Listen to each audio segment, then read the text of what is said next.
Namaskar, I am Shashikant Rathore and physics is my business. Today I am presenting you solution to episode 4 of puzzling physics. And puzzle was that is overall earth puzzle, but first puzzle of the episode 4 that was as you have already seen, but today I am repeating that once again. Boron atom of mass number A is equal to 10 and a beam of unidentified particle moving in opposite direction with the same speed are made to collide inside ion accelerator. The maximum scattering angle of the boron atom is found to be 30 degree. What kind of atom does particle beam consist of? मैंने इसे समझाया है कि दो atom है, एक boron है और एक अनआइडेंटिफाइड है बेनाम बादशाह, जिसको हम कोई नहीं जानते हैं। वो दोनों एक दूसरे की ओर सेम स्पीड से मूव कर रहे हैं और स्पीड नॉन रिलेटिविस्टिक है, मतलब उसकी स्पीड लाइट की स्पीड से क्या है, कम है। अब वो जब दोनों कोलाइड करते हैं आयन एक्सेलरेटर के अंदर, आयन एक्सेलरेटर के अंदर मतलब आयन फॉर्म में, डेफिनेटली आयन फॉर्म में बोरॉन एटम भी और अनआइडेंटिफाइड जो पार्टिकल हो दोनों क्या होंगे, आयन फॉर्म में होंगे। द मैक्स तो जब वो कोलाइड करते हैं तो कैसा कोलाइड कोलिजन होगा, उनका ऑब्लिक कोलिजन होगा। क्यों ऑब्लिक हो, क्योंकि गिवन है कि 30 डिग्री पे स्कैटर्ड होता है बोरॉन एटम, इसलिए क्या होगा, ऑब्लिक कोलिजन होगा। ठीक है, तो आपको पता करना है कि बेनाम कौन था जो उसके साथ टकराने की हिम्मत किया, कोलाइड किया, यही तो पता करना, यही तो मज़ा है इस पजल का। तो हम इसे लैब फ्रेम से देखते हैं, इस ऑब्जर्वेशन को हम लैब फ्रेम से देखते हैं और मान लेते हैं कि बोरॉन का मास MB है। सब स्क्रिप्ट में लिखा हुआ है B, आप डायग्राम कार्टून को ध्यान से देखें। और वो जो बेनाम है X है, मास उसका MX, और दोनों की स्पीड V0 दिखाई दे रही है। सेंटर ऑफ मास जो है U से जा रहा है। तो हम कहाँ से ऑब्जर्व कर रहे हैं, लैब फ्रेम से, मतलब देख रहे हैं mister lab frame, he is observer.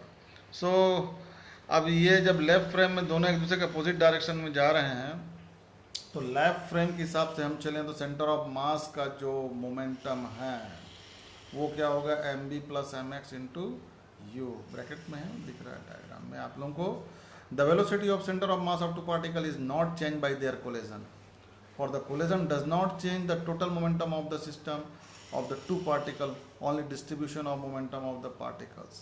The momentum of the system can be written as P is equal to MB plus MX into U. मतलब external force, if the external force acts on the system is 0, then P is constant before and after the collision, and the center of mass moves with the uniform velocity throughout.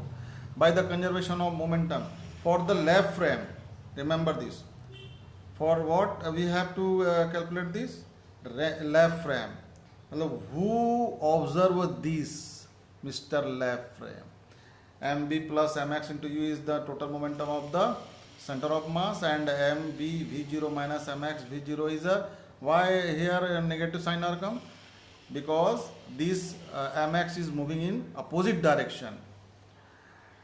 So after some calculation we found what, or we got U is equal to MB minus MX upon MB plus MX into V0. But when we see all these events in a center of mass frame, मतलब हम सारा चीज centre of mass frame से observe करते हैं, तो centre of मास पे आप बैठ जाइए और देखिए कि बोरॉन आपकी तरफ कितनी स्पीड से आ रहा है, तो आपको क्या लगेगा, V0 माइनस यू, क्योंकि आप खुद सेंटर ऑफ मास पे बैठे हैं, वो जो कि U से चल रहा है, तो रिलेटिव स्पीड जो होगी क्या होगी, V0 minus u. So when we put the value of U, so we got V is equal to MX upon MB plus MX into V0. But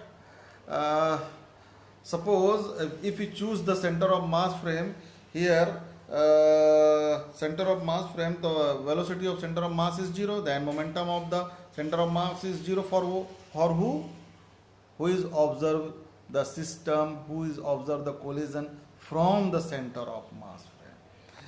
And there is a great simplicity and symmetry in describing the collision with respect to the center of mass, and it is customary to do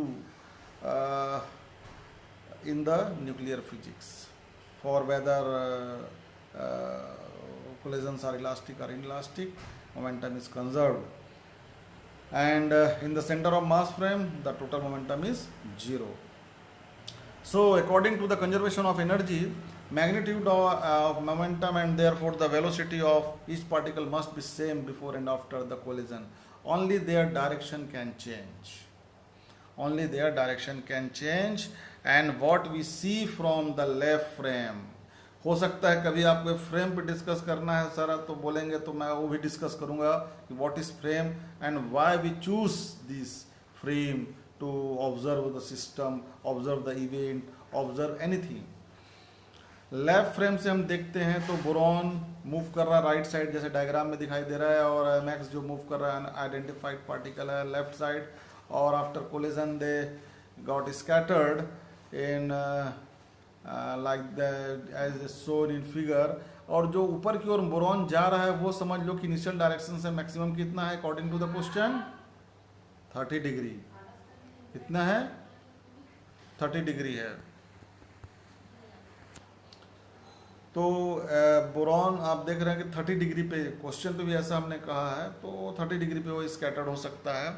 अब यहाँ पर आप अपना ध्यान से imagination करना कि जैसे आप ये देखेंगे कि सेंटर ऑफ मास जो है यू से जा रहा है और बोरॉन जो है V0 से जा रहा है।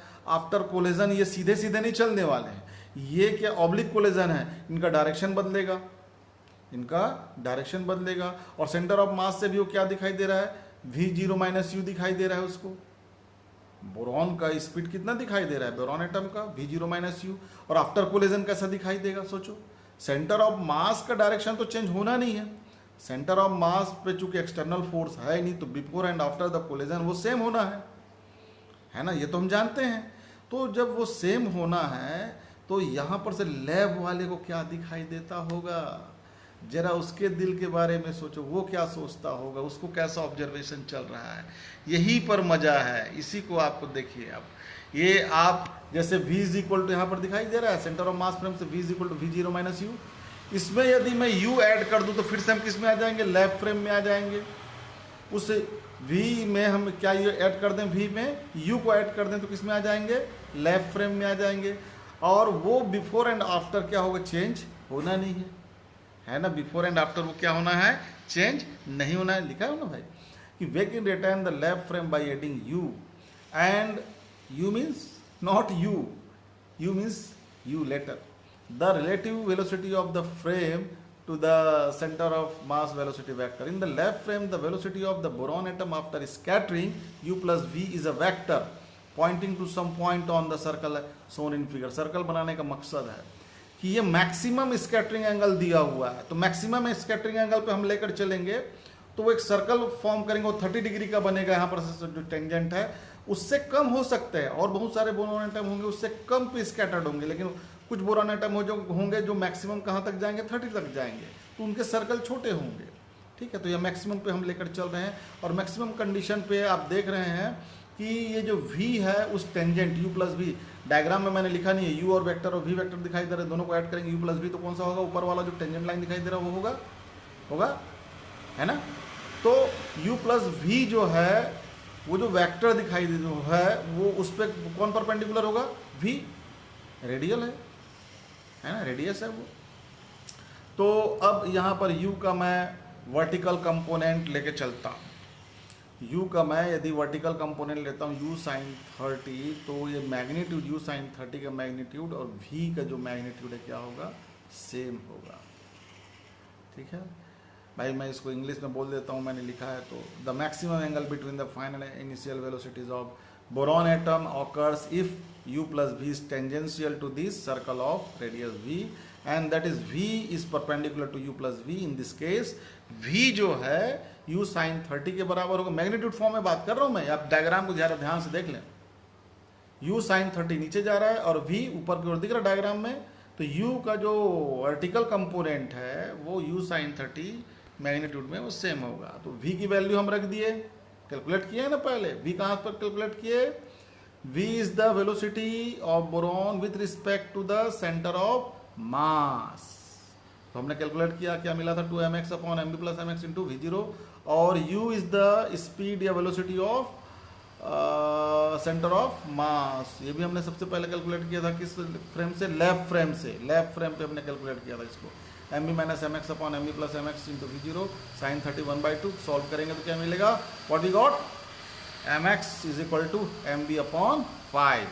सो we know that m b is the mass number of boron, that is a 10, and 10 upon 5 is 2. Thus the unknown particle has a mass number of A is equal to 2 and is actually not unidentified any longer. The particle is deuteron, that is nucleus of deuterium. So dear viewers, physics lovers, आप जितना ज़्यादा exercise करेंगे किसी भी concept को लेके, जैसे आपके स्क्रीन पे दिखाई दे रहा है बच्चे एक्सरसाइज कर रहे हैं, तो उतने स्वस्थ रहेंगे, उतना ही आपका ब्रेन, आपका फिजिक्स स्वस्थ रहेगा, आपका दिमाग सही चलेगा, कॉन्सेप्ट आपके क्लियर होंगे। इसलिए एक्सरसाइज बहुत ज़रूरी है और इस कोरोना पीरियड में तो अपनी इम्यूनिटी बढ़ाने के लिए और भी ज़रूरी है। So thank you. अच्छा, एक और चीज़ कहना चाहता हूँ, यदि आपको लगता है कि ये सॉल्यूशन बहुत ज़्यादा क्लियर नहीं हुआ आपको, तो मेरे पास एक और सॉल्यूशन है जो मैथमेटिकल फॉर्म में है, प्योर मैथमेटिकल फॉर्म पे है, आपको मैं वो भी बता सकता हूँ, लेकिन आपसे रिक्वेस्ट है कि आप मेरे कमेंट बॉक्स में ज़रूर लिखें इसके लिए। हाँ, यदि आपको पसंद ना आया हो तो अनलाइक ना करें, कमेंट जरूर करें, डिस्कस करें मुझसे, क्योंकि डिस्कशन से कुछ निकलेगा, किसी को लाइक या अनलाइक करने से कुछ नहीं होता है। डिस्कशन से सही फिजिक्स आपको समझ में आएगा और मुझे भी, इसलिए डिस्कशन जरूरी है। ठीक है, so now next my puzzle was overall that was 9th, but it is second puzzle of the episode 4, that is the energy released by the fission of the uranium nuclei would be higher if the uranium nucleus is split into 3 parts rather into 2. Despite this, the fission of uranium only produces 2 nuclei, why is this. इस पर मैं discuss कर चुका हूँ। एक चीज़ मैं कहना चाहूँगा, इसका सॉल्यूशन जो है प्योर थ्योरेटिकल है। नेचर में क्यों ऐसा होता है और क्यों नहीं होता, नेचर को तो हम बदल नहीं सकते, लेकिन नेचर में जो इवेंट होते हैं, जो इवेंट है उसका एक्सप्लेनेशन का हम जो स्थापित हमारे जो प्रिंसिपल्स हैं फिजिक्स के, जो इस्टेब्लिश्ड हैं, उस पे हम उसको बेसिस पे हम समझने की कोशिश करते हैं। यही एक छोटा सा मेरा प्रयास है इसको समझाने के लिए। तो डियर फ्रेंड्स, आप पहले ये समझ लीजिए कि यूरेनियम जब 2 में स्प्लिट होगा और जब वो 3 में स्प्लिट में होगा तो क्या क्या उसमें डिफरेंसेस हैं। The volume of the uranium nuclei is equal to the sum of the volume of its fission product, but the total surface area of the fission product is greater than that of the original nucleus, uranium nucleus. ठीक है, जब वो split होगा nucleus तो surface area बढ़ेगा, volume तो same रहेगा, लेकिन सरफेस एरिया किस में ज्यादा बढ़ेगा, 3 में कि 2 में है? 2 में ना, तो 2 में नहीं 3 में। हाँ, तो 3 में सरफेस एरिया क्या होगा, ज्यादा होगा। क्लियर? तो सरफेस एरिया के बढ़ने से क्या होता है, सरफेस एरिया आप सोचिए, पानी की बूंद जो बड़ी है उसको तोड़ते हैं, टूटता है, तो उसका सरफेस एरिया बढ़ता है। तो जो मॉलिक्यूल्स, वाटर मॉलिक्यूल बेचारे अंदर थे, कुछ एक्स्ट्रा जो कहाँ आ गए, सरफेस पे आ गए, है कि नहीं। और सरफेस पे आने के लिए तो जानते हैं काम करना पड़ेगा। आपने सरफेस टेंशन यदि पढ़ा है तो वाटर मॉलिक्यूल्स जो सरफेस पे होते हैं उनके दिल की कहानी आप जानते होंगे कि उन पे क्या गुजरती है, कैसे उनको वर्क करना पड़ता है नीचे से सरफेस तक आने के लिए। एग्जैक्टली वैसे ही हम मान के चलते हैं, यहाँ पर हम लिक्विड ड्रॉप मॉडल को कॉन्सेप्ट पे रख के चल रहे हैं अपने दिमाग पे, कि जब वो 3 पार्ट में टूटेगा, स्प्लिट होगा, तो सरफेस एरिया बढ़ेगा, तो जो अंदर के न्यूक्लियॉन्स हैं उनको सरफेस पे आना पड़ेगा। तो जो उनकी एनर्जी है, टेम्पररी बाइंडिंग एनर्जी, वो क्या टेम्पररीली डिक्रीज होगी, लॉस होगा। This means there is a temporary loss of binding energy when the process starts. This energy that has to be credited to the initiate the fission process. और जो कमी होती है, temporary loss होता है, वही इनिशिएट करता है आपके फिजन प्रोसेस को। हालांकि which is later refunded by the decrease in Coulomb energy of the system when the daughter nuclei move away from each other. जब daughter nuclei जो splitted, जो टूटने के बाद जो nuclei है वो अलग दूर होते हैं, तो उनके बीच Coulomb energy, that is electrostatic energy, वो क्या होता है, डिक्रीज होता है। तो फिर से हमको किस में मिल जाता है, फिर से हमको मिल जाता है वो वापस बाइंडिंग एनर्जी के फॉर्म में, है ना। तो if the uranium nucleus were to split into 3 fission products, the energy required to start the process would be so much higher than for 2, that both in theory and in practice. So the corresponding probability would be negligible. So the corresponding probability would be negligible. मतलब आपको 3 में नहीं टूटेगा ऐसा नहीं है, लेकिन उसकी probability कम होगी, क्योंकि 3 पार्ट में तोड़ने के लिए आपको बहुत ज़्यादा एनर्जी चाहिए, बहुत ज़्यादा एनर्जी चाहिए। ऐसी संभावनाएं अब इस पे हम डिस्कस करें तो ये हो सकता है एक यूरेनियम, उस पर न्यूट्रॉन का बम्बार्डमेंट होता है, और न्यूट्रॉन का बम्बार्डमेंट होगा हाई टेम्परेचर हाई प्रेशर पे, तो कोई जरूरी थोड़ी है कि एक ही न्यूट्रॉन एक ही यूरेनियम से कोलाइड करेगा, एक से अधिक भी तो उस पर कोलाइड कर सकते हैं, लेकिन उनके पास इतनी एनर्जी नहीं होती कि उसको 3 पार्ट में तोड़ सके। जनरली वो 2 पार्ट में तोड़ते हैं। क्लियर है? समझ में आया हो तो ठीक है, नहीं तो फिर से हम डिस्कस करेंगे। हमारा आगे का रास्ता हमेशा खुला है और खुला ही रहेगा। आप जब चाहें आप डिस्कस कर सकते हैं, और ज़रूरी है डिस्कशन, मैं हमेशा कहता हूँ। हाँ, लेकिन इस बार के एपिसोड से मैंने ये समझने का प्रयास किया है कि अभी हमको फिर से किनारे पे आके तैरना सीखना चाहिए, तभी हमको डेप्थ में जाना है। तो अगला जो मेरा एपिसोड आएगा पजल्स का, वो डेफिनेटली थोड़ा उसका लेवल कहना चाहिए पजल का, वो थोड़ा आसान होगा, ताकि पहले आप और हम जो है उसी की प्रैक्टिस कर लें, इजी वाले पजल्स की, उसके बाद हम हायर पजल्स पे जाएंगे। और मैं एक बात कहना चाहता हूँ कि मैं कुछ ही दिन में मेरा जो मकसद है इस वीडियो को बनाने का, इस चैनल को चालू करने का, फिजिक्स प्रवचन का, वो मैं शुरू करने वाला हूँ। और 2-3 दिन में मैं अपना नया एपिसोड, नया प्लेलिस्ट लेके आऊँगा आपके पास। Thank you very much. और मैं होप करता हूँ यदि आपको अच्छा लग रहा है तो मैं कमेंट करें, ताकि मैं इसको और आगे ले जा सकूँ और अच्छा काम कर सकूँ। Thank you very much.